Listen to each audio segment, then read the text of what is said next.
Dobro te videti svetleje v nas. Ja, moram nekaj pogruntati, vem ti pritiskata ta dva tam mlada. Pička ima materina. A nimam nobene ideje. Ti bod sam Jonas. Ok, trademark, gremo. Reč. In piči.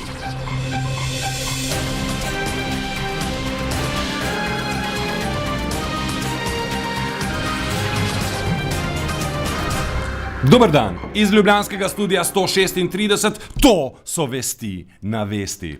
Predsednik vlade Janez Janša je po vrnitvi iz Kitajske šokiral z odzivom na rezultat nedeljskih predsedniških volitev. Janez Janša je povedal, da so rezultati predsedniških volitev slabi, razmere, ki so privedle do njih zaskrbljujoče in da so zato odprte vse možnosti, vključno z odstopom vlade.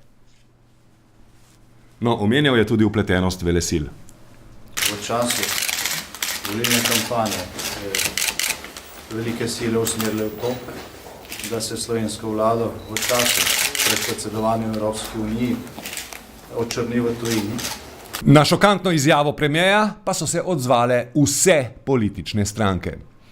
Poslušajmo, kaj so povedali nekateri od njihovih predstavnikov. Zares menimo, da gre predvsem za neresno, neodgovorno izjavo, ki si jo ne bi smel privoščiti, moral bi zavihati rokave in še bolj trdo delati. To izjavo predsednika vlade seveda jaz spoštujem, vidim v tem njegovo veliko zaskrbljenost, to predvsem želim poudariti. Zaradi tega, ker je slovenska javnost na nek način razdvojena.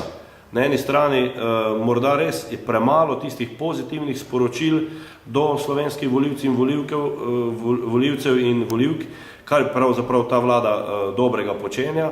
Na drugi strani pa izgleda, da se bolj primejo negativne informacije. Ne samo doma, tudi, kot ste rekli, zunaj. Izjavo ocenjujem kot neresno in neodgovorno, ker je že dolgo časa znano, kakšne odgovornosti so pred to vlado in pred to državo.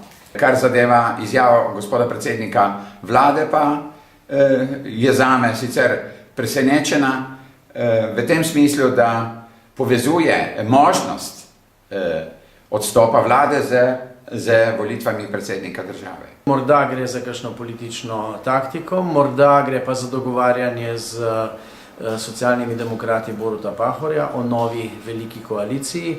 Težko je reči, ima pa probleme gospod Janša z Desusom, ki se meni z družbo, z stranko Zares, da bi stopili k njim, in pa seveda tudi za Novo Slovenijo, kjer gospod Bajuk ne dela tako, kot naj bi delal. Dejstvo je, da so razmere v državi dobre, da so gospodarski rezultati, da so tudi ostale reforme, ki smo jih sprejeli, prinese dobre rezultate, da smo med vsemi članicami novimi članicami Evropske unije praktično vzor vsem, da na nas Evropa gleda izredno pozitivno, situacija v državi pa je pravzaprav povsem drugačna. Na uredništvu Vesti na vesti pa se sprašujemo, od kod vladi pravica, da nas takole pušča v negotovosti. Nas torej čaka zamenjava vlade? Morda celo predčasne volitve? No, Jožef Horvat iz Nove Slovenije takšnemu razpletu ne daje veliko možnosti. Jaz mislim, da predno bo kakršnokoli potezo potegnil predsednik vlade, gospod Janez Janša, da se bo sestala koalicija, temeljito razmislila in potem naredila nek konkreten korak. V tem trenutku te možnosti ne vidim. Slovenija bo čez nekaj časa začela predsedovati Evropski uniji, to je izjemna odgovornost in tudi priložnost za Slovenijo. Tako da mislim, da ni v tem trenutku časa za nove državnozborske volitve. Predsednik vlade je za blatenje Slovenije v tujini in primerjave z Belorusijo obtožil socialdemokrate, pička in materina. Vodja poslanske skupine SD Miran Potrč je premijerovo napoved, da so odprte vse možnosti, vključno z odstopom vlade, komentiral takole. Kar zadeva ocene, da so rezultati slabi in razmere zaskrbljujoče, moram reči, da je to naša ocena tudi takšna. Kar zadeva pa njegovih ravnanj, so pa v okviru kompetenc in odgovornosti, ki jih ima vlada, in seveda ta moment, kaj drugega o tem ne morem reči. O tem, kako razumejo napoved predsednika vlade, pa smo poprašali tudi nekaj naključnih mimoidočih.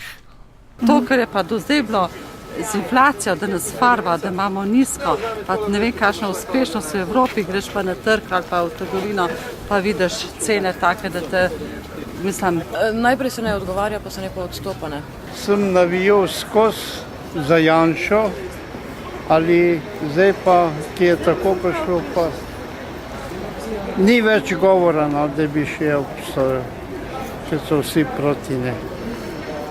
Narod odloča, kakor ga kdo zna prepričati, tako pa je. Če sem na kofetu stari, ne mi več dati, prav? Gremo.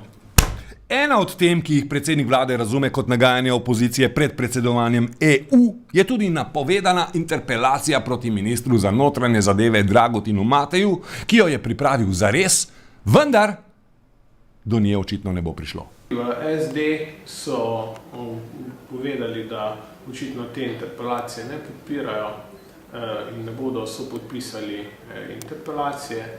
Mi smo jim poslali celotno gradivo, očitno se jim pač ne zdi to primerno in tudi iz strani SNS-a smo dobili sicer samo neke načelne pripombe, ki kažejo na to, da so razlike med Zares in SNS predsejšnje. Strani LDS-a smo prav tako dobili samo neka načelna mnenja. Zebe me pa ne več, veš. Pejma. Na seji Komisije za nadzor varnostno-obveščevalnih služb so poslanci opravili pogovor z nekdanjim zunanjim ministrom Ivom Vajglom in nekdanjim notranjim ministrom Radom Bohincem. Po seji je bil najbolj zgovoren član komisije iz SDS Miro Petek, ki je povedal, da tam ni bilo slišati nič posebno novega. Dobil pa sem potrditev, da sta in gospod Bohinc in gospod Vajgl dobivala podatke od takratnega predsednika vlade Toneta Ropa.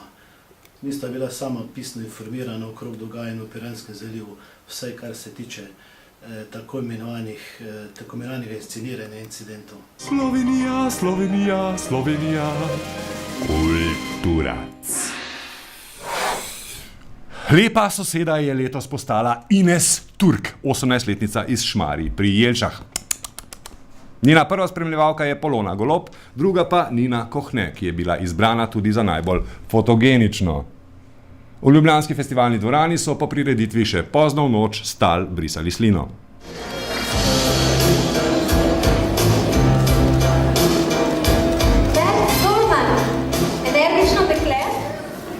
Lepa soseda 2007 je Ines Turk.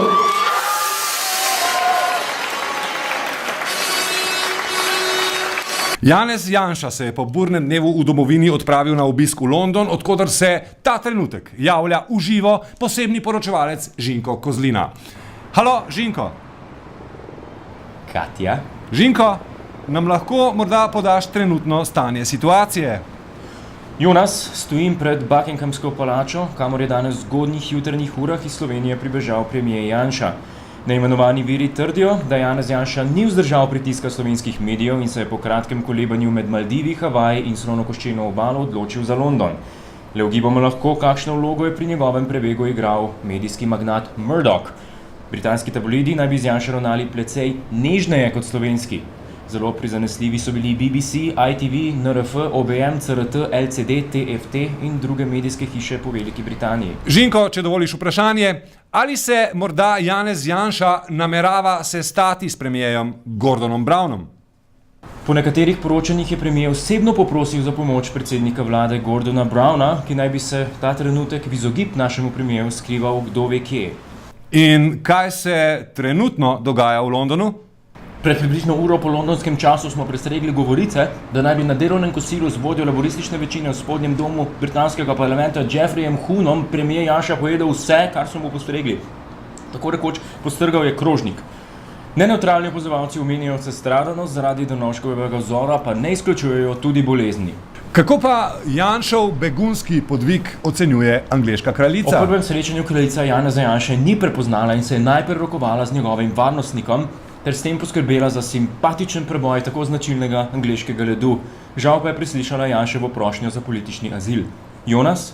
Hvala lepa v London, to je bil Žinko Kozlina.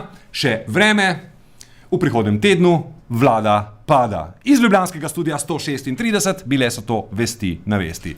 Nasvidenje.